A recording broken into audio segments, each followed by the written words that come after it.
میں عرض یہ کر رہا تھا کہ جب مکے والوں کا سپاہیوں نے مال ہاتھ لیا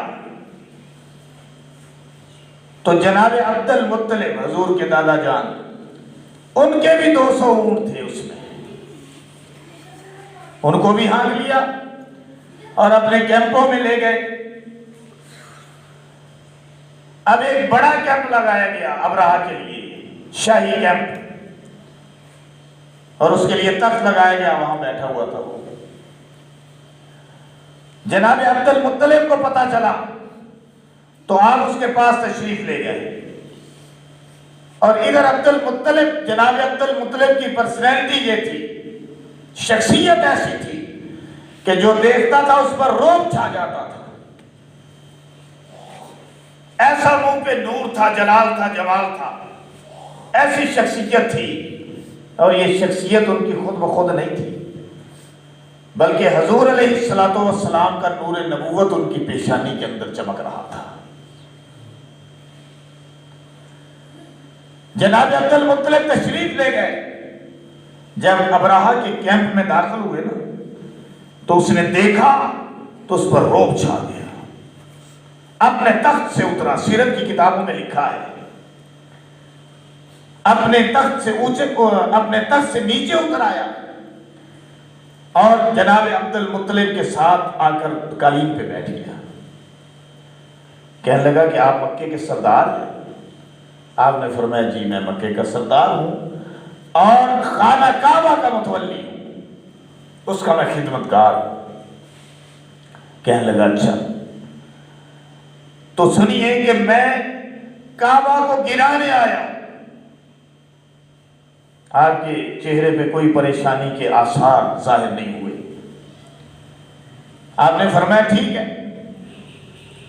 پھر کہا کہ آپ لوگوں کا مال میں نے ہاتھ رکھا ہے۔ آپ نے فرمایا ٹھیک ہے، بات یہ ہے کہ میں اونٹوں کا مالک ہوں، انا رب الابل، میں اونٹوں کا مالک ہوں، لہذا میرا مطالبہ یہ ہے کہ میرے اونٹ واپس کرو۔ ابرہہ نے کہا تو خانہ کعبہ کا، میں تو اسے گرانے آیا ہوں، مجھے آپ لوگوں کے مال سے کوئی تعلق نہیں، آپ لوگوں سے مجھے جنگ نہیں کرنی، میں نے کعبہ کو گرانا ہے سو میں گرا کے دم لوں گا۔ آپ اگر میرے ساتھ جنگ نہیں کریں گے تو امن ہے، آپ کو کچھ نہیں کہا جائے۔ آپ نے فرمایا ٹھیک ہے، لیکن ہمارا مال ہمیں واپس کرنا۔ اس نے کہا کہ مجھے بڑی حیرت ہوئی ہے، میں آپ کی شخصیت سے، آپ کی پرسنالٹی سے بڑا مرعوب ہو گیا تھا، اور میں یہ سوچ رہا تھا کہ آپ کعبہ کے متولی ہیں، آپ مطالبہ یہ کریں گے یا اپنی فوج، اپنے آدمی لے کر میری فوج کے سامنے آئیں گے، لیکن آپ کو اس کی فکر ہی کوئی نہیں۔ میں کعبہ کو گرانا چاہتا ہوں، آپ اپنے مال کا مطالبہ کر رہے ہیں۔ آپ نے فرمایا دیکھو مال کا مالک میں ہوں، اونٹوں کا مالک میں ہوں، لہذا وہ مجھے واپس کرو، اور بیت اللہ شریف جس کو تم گرانے آئے ہو نا اس کا میں مالک نہیں ہوں، اس کا مالک اللہ ہے، وہ اللہ کا گھر ہے، لہذا رب جانے اور تو جان، میرا مال ہے مجھے واپس کر دے۔ چنانچہ ابرہہ نے مال واپس کر دیا۔ آپ واپس اپنی برادری میں آ گئے اور مکہ میں اعلان کروا دیا، لوگوں میں منادی کرا دی کہ دیکھو ابرہہ خانہ کعبہ کو گرانے آیا ہے، بیت اللہ شریف کو گرانے آیا ہے، اور ہمارا عقیدہ یہ ہے کہ بیت اللہ شریف اللہ کا گھر ہے، بیت اللہ اللہ کا گھر ہے، لہذا اگر اس کا گھر ہے تو وہ اس کی حفاظت کرے گا۔ ہم اپنے گھر کی حفاظت کرتے ہیں، ہم اپنے مال کی حفاظت کرتے ہیں، وہ اللہ کا گھر ہے، لہذا اللہ آپ حفاظت کرے گا۔ آپ لوگوں کے لیے آرڈر یہ ہے کہ آپ لوگ مکے سے نکل جائیں اور ارد گرد پہاڑیوں میں چلے جائیں اور وہاں جا کر انتظار کریں کہ کیا ہوتا ہے۔ عقیدہ تھا نا، عقیدے میں پختگی تھی، پتا تھا کہ یہ اللہ کا گھر ہے، اللہ آپ حفاظت کرے گا۔ چنانچہ مکے کے لوگ اپنے بچوں کو لے کر، بیویوں کو لے کر نکل گئے اور پہاڑیوں پر چلے گئے، اور وہاں جا کر انتظار کرنے لگے کہ اب کیا ہوتا ہے۔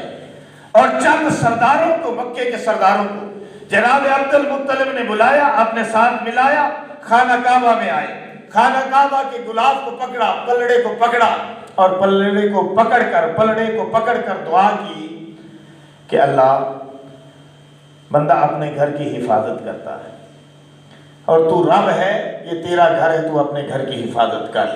اور اگر یہ صاحب کلیسا، اگر یہ عیسائی، یہ صلیب کو پوجنے والے اگر آج تیرے گھر کو گرا دیں، تیرے گھر کو ڈھا دیں، تو پھر اس میں ہم کچھ نہیں کر سکتے۔ یہ بہت بڑی بات ہوگی، بہت بڑا سانیہ ہوگا کہ ایک جو ہے وہ ابرہا اپنے تکبر کے اندر، تکبر کے ذات کے اندر اور اپنی افواج کے تکبر میں آ کر یہ تیرے گھر کو گرا دے، تو ہمارے اندر اتنی طاقت نہیں ہے کہ ہم اس کی فوج کا مقابلہ کر سکیں۔ لہذا اللہ، اگر یہ تیرا گھر ہے تو تو نے اپنے گھر کی آپ حفاظت کرنی ہے۔ چنانچہ وہ بھی چلے گئے اور جا کر پہاڑیوں پہ بیٹھ کر کیا ہوتا ہے کہ منتظر ہو گئے۔ چنانچہ ابرہا نے حملہ کیا اپنے ہاتھیوں کے ساتھ۔ بڑے ہاتھی کا نام محمود ہے، سب سے آگے ہے، اور اس پر ابرہا سوار ہے، اپنی فوج کی کمان خود کر رہا ہے۔ چنانچہ جب ہاتھیوں کے ساتھ حملہ آور ہوا تو محمود ہاتھی جو آگے ہے، جو ہی اس کی نظر خانہ کعبہ کی دیواروں پہ پڑتی ہے نا، وہ بیٹھ گیا۔ اب ابرہا اور اس کی فوج اس کو اٹھاتے ہیں، اٹھتا ہی نہیں، چلاتے ہیں، چلتا ہی نہیں، دوڑاتے ہیں، دوڑتا ہی نہیں۔ جب اس کا رخ پھیرتے ہیں، اٹھاتے ہیں تو اٹھ کے چل دیتا ہے، دوڑاتے ہیں، دوڑ پڑتا ہے، جو ہی خانہ کعبہ کی طرف رخ کرتے ہیں بیٹھ جاتا ہے۔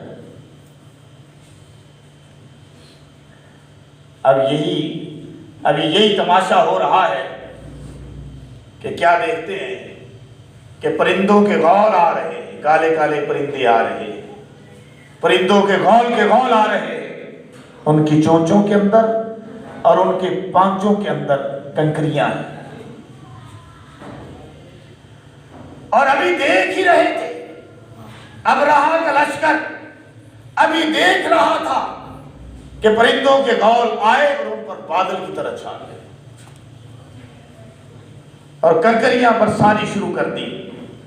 جس پر وہ کنکری برستی تھی، جس پہ وہ کنکری پڑتی تھی، جس پر کنکری گرتی تھی، اس کو جسم کو پار کرتے ہوئے زمین کو پار کر جاتی تھی اور اس کے گوشت جھڑنا شروع ہو جاتا تھا، وہیں پہ ہلاک ہو جاتا تھا، وہیں برباد ہو جاتا تھا۔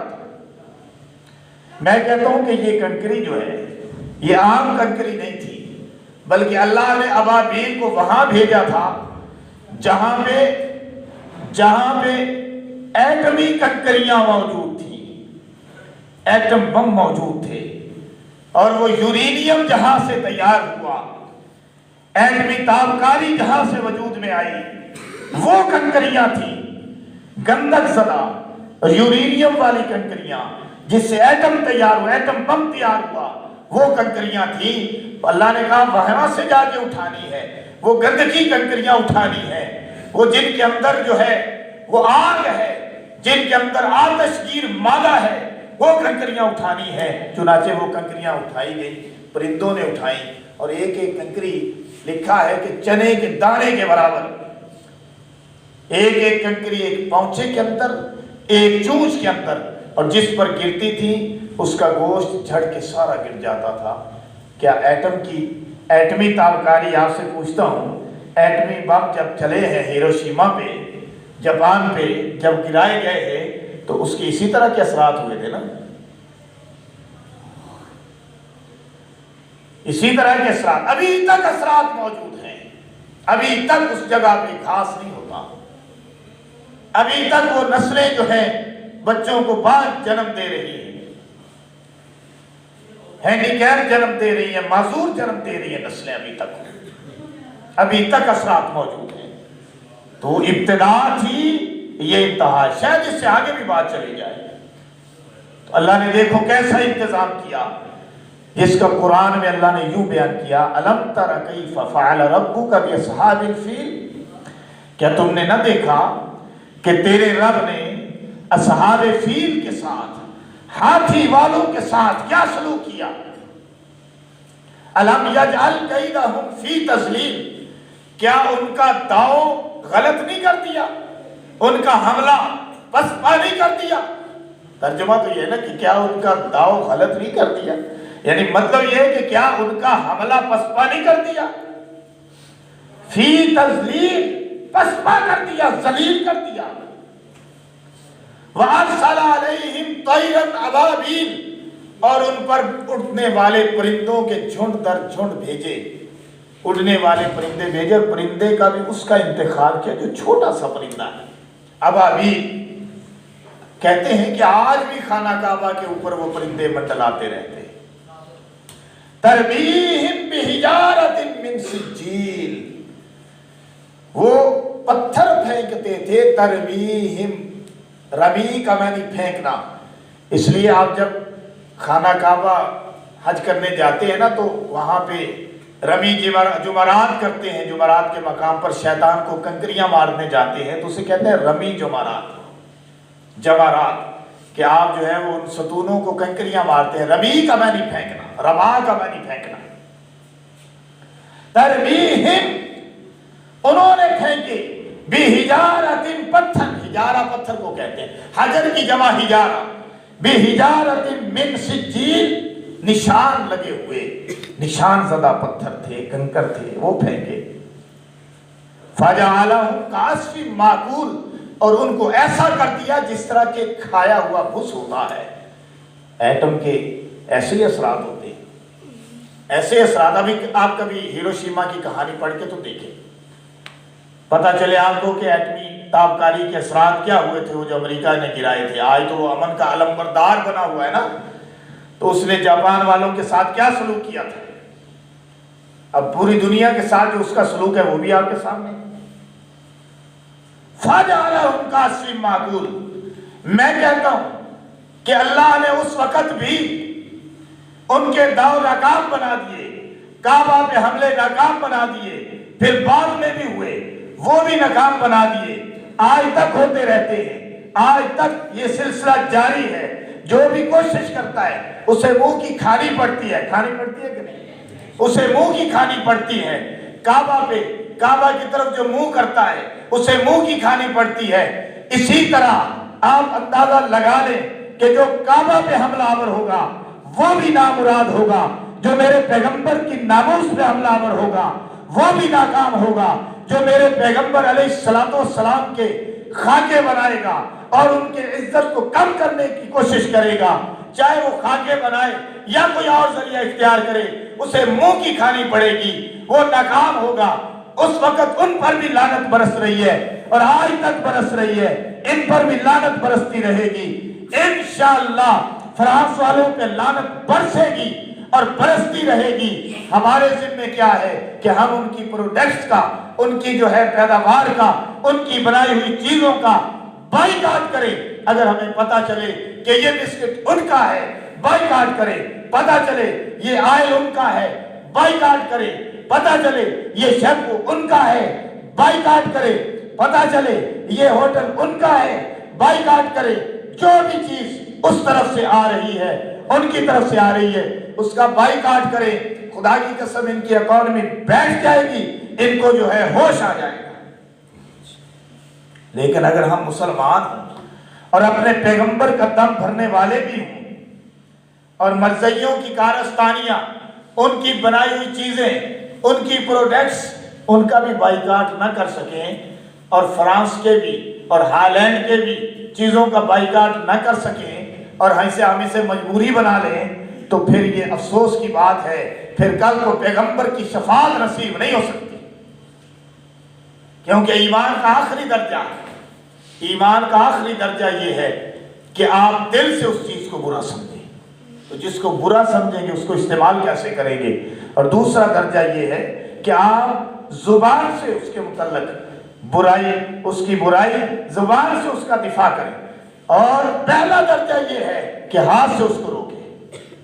اگر پہلا درجہ ہاتھ سے نہیں روک سکتے، وہاں تک ہم نہیں جا سکتے، تو کم از کم جو ہے ان کی پروڈکٹس کا بائیکاٹ تو ہم کر سکتے ہیں نا۔ تو ہمیں بائیکاٹ کرنا چاہیے کہ نہیں کرنا چاہیے؟ اور ہر دم، ہر گھڑی، ہر آن اپنے پیغمبر علیہ السلام کی عزت اور ناموس کی حفاظت کرنی ہے ہمیں، اور آپ صلی اللہ علیہ وسلم کی محبت اس طرح ہمارے دل کے اندر ہو، اس طرح پیوست ہو کہ کوئی بدبخت ان کا نام اپنی زبان پر کسی اور انداز کے ساتھ لینے نہ پائے۔ سب اس کے لیے کریں گے کوشش، ذہن یہی بنائیں گے، پھر ہی پیغمبر علیہ السلام کی شفاعت ہمیں نصیب ہوگی۔ اللہ پاک مجھے اور آپ کو عمل کی توفیق عطا فرمائے۔ وآخر دعوانا ان الحمدللہ رب العالمین۔